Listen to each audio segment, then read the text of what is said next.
like, subscribe, share, and hit that post notification bell. So when we post new videos, you won't miss any of our videos.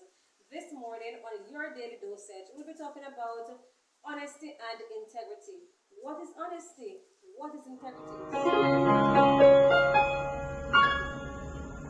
When you're up against the wall and your mountain seems so tall, and you realize life's not always fair, you can run away and hide, or let the old man decide, or you can change your circumstances with a prayer.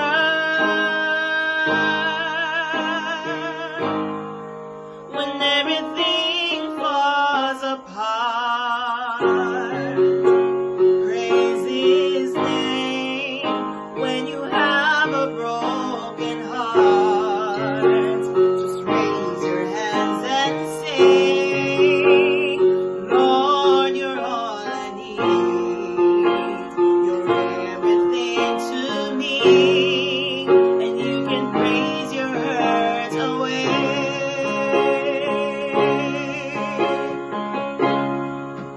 When you feel hope is gone, praise His name. When you feel you can't go on, just raise your hands and say, greater is He that is within me, and you can praise your hurt away.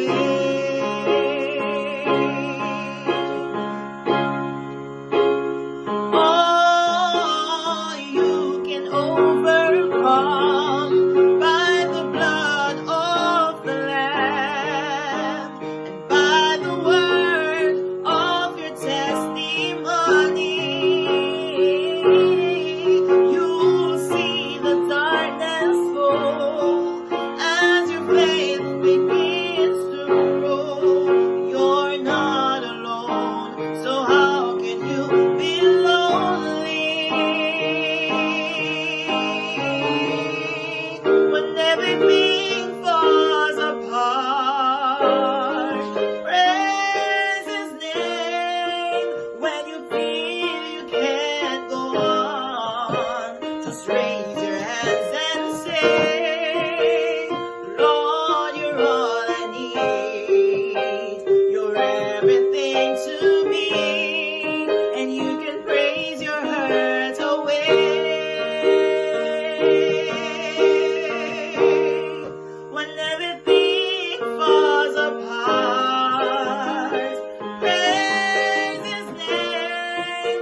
When you feel you can't go on, just raise your hands and say, greater is He that is within me, and you can praise your hurt away.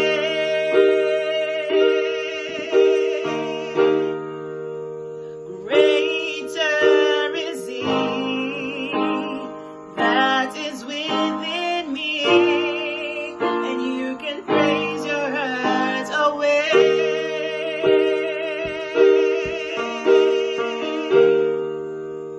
If you just praise His name. Honesty and integrity. Honesty to be practiced and taught. It is essential that honesty be practiced in all details of the mother's life, and it is important in training of children to teach the youthful girls as well as boys never to prevaricate or to deceive in the least. And if you notice that throughout our devotional exercise, throughout your daily dosage, the emphasis is placed on mothers, because mothers are always there with the children when the fathers are gone. We are the bearer of our children, and we are the Jesus to our children. We're the example to our children, and so most of the time, or if not all of the time, the emphasis is being placed on us as mothers. We have a grave responsibility, parents as mothers. Let us do our part. So we continue to talk about honesty and integrity, right? God wants men in his service under his banner to be strictly honest, unimpeachable in character, that their tongues shall not utter a semblance of untruth. The tongue must be true. The eyes must be true. Whatever our mouth is saying, our eyes should be saying the same thing. Our body language, the actions, wholly and entirely such as God can command. So our entire demeanor must be saying the same thing. We are living in the sight of our holy God, who solemnly declares, I know thy works. The Lord knows us, and He knows what we are doing, and He knows what we are pretending. He knows our integrity. The divine eye is ever upon us. We cannot cover one act of unjust deal from God. We cannot hide from God. We cannot. So whatever we do, let us be holy in our doings. Let us be pure. Let us be honest. The witness of God to our every action is a truth which but few realize. Those who realize their dependence upon God will feel that they must be honest with their fellow men. And above all, they must be honest with God, from whom come all blessings of life. So we can hide from man, and we can, pretend, but we cannot pretend before God, because He knows everything about us. God is the one who made us. We were created in His image, so He knows our inner parts. He knows everything about us.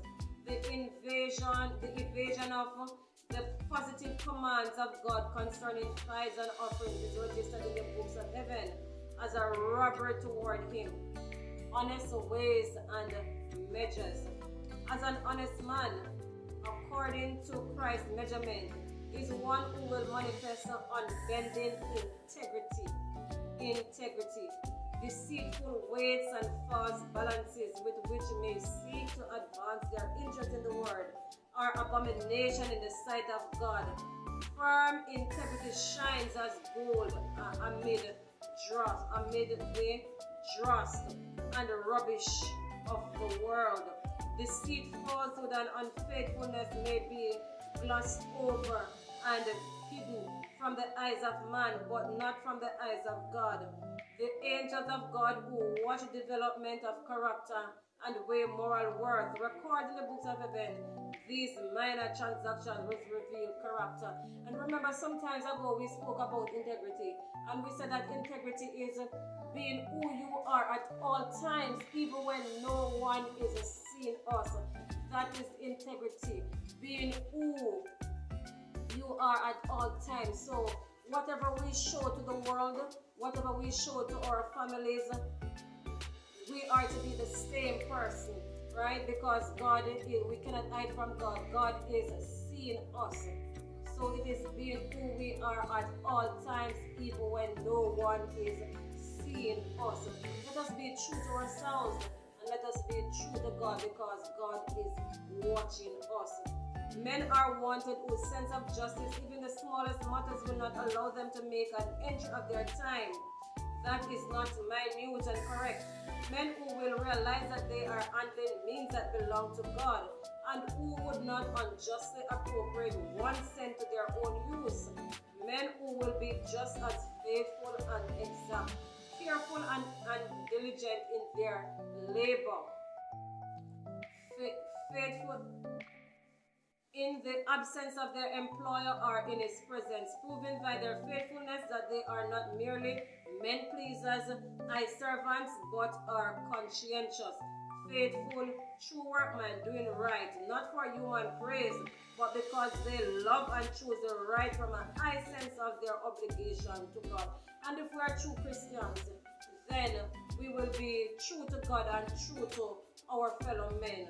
Whatever we do in the sight of God, then we will do in the sight of God. just what he wants others to think he is. In every business, a transaction, a Christian will be just what he wants his brethren to think he is. His course of action is guided by underlying principles. He does not scheme, therefore he has nothing to conceal, nothing to gloss over. He may be criticized, he may be tested, but his unbending integrity will shine forth like pure gold. And when we talk about honesty and integrity, what comes to our mind? Do you remember the story of Ananias and Sapphira? Well, tell us in the comments below what transpired and tell us what you think about honesty and integrity. He is a man who will not take advantage of his neighbor. He is a friend and a benefactor to all, and his fellow men put confidence in his counsel. A truly honest man will never take advantage of weaknesses and incompetency in order to fill his own purse. Allow no deviation from rigid honesty. In every business transaction, be rigidly honest. However, tempted, and we are tempted at times in our work. Yes, when we are at work, we are tempted to do things which is ungodly when nobody is seeing us, right? And when we are doing transaction, we are tempted to do things which we say, all right, he won't find out or nobody will know. But guess what? The eyes of the Lord is in everywhere, beholding the good and the evil. So God knows and he sees. And let us not hide from man, because God is our judge. God is seeing us. At times, a natural impulse may bring temptation to divert from the straightforward path of honesty, but do not vary one harsh hair's breadth. If in any matter you make a statement as to what you will do, and afterwards find that you have favored others to your own loss, do not vary a hair's breadth from principle. Carry out your agreement. By seeking to change your plans, you would show that you cannot be dependent on. And as Christians, if persons cannot depend on us and rely on us, it is very sad. Let us be like Jesus. My words have been taken to no mean more than I intended. The fact is, they mean just what they said, but lost the good impulse, and then wanted to draw back from their agreement, let it prove a loss of them. The Lord requires us to do justice, to love mercy, and truth and righteousness. Let us lead by example. Let us be faultless in the eyes of men. Maintain strict principle. In all the details of life, the strictest principles of honesty are to be maintained. Deviation from perfect fairness in business may appear as a small thing in the estimation of some, but our Savior did not thus regard it. His words on this point are plain and explicit. He that is faithful in that which is least is faithful also in much. So we are being tested and we are being tried in the least. How will we prove ourselves? Will we prove ourselves to be loyal or disloyal? Think about it. How will you prove yourself? He that is faithful in that which is least is faithful also in much. A man who will outreach his neighbor on a small scale will overreach in a larger scale if the temptation is brought to bear upon him. As false representation in a small matter is as much dishonesty in the spirit of God as falsity in a larger matter. Honesty should stamp every action of our lives, and this cannot be more sure than this.